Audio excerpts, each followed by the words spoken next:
تقریب کا انعقاد کیا گیا۔ تقریب کا آغاز تلاوت کلام پاک سے کیا گیا۔ بچوں نے ٹیبلو کیے گئے۔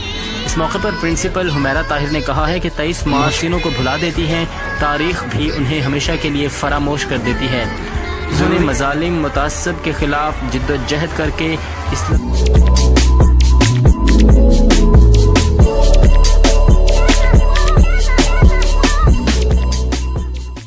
دی اسمارٹ اسکول بہاولنگر میں 23 مارچ یوم پاکستان کے حوالے سے ایک خصوصی پروقار تقریب کا انعقاد کیا گیا۔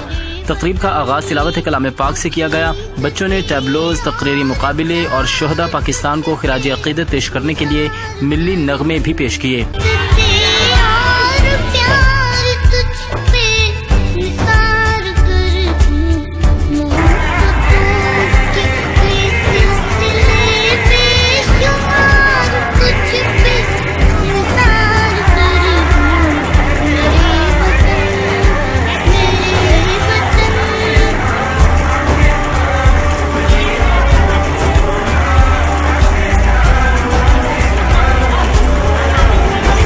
جسے ہر سال جذبہ تشکر کے ساتھ منایا جاتا ہے۔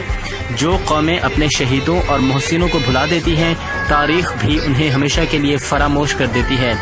ضروری ہے کہ ہم خوشیوں کے اظہار کے ساتھ ان مجاہدوں اور شہیدوں کو خراج تحسین پیش کریں جنہوں نے مظالم، متعصب کے خلاف جد و جہد کر کے اسلامی جمہوریہ مملکت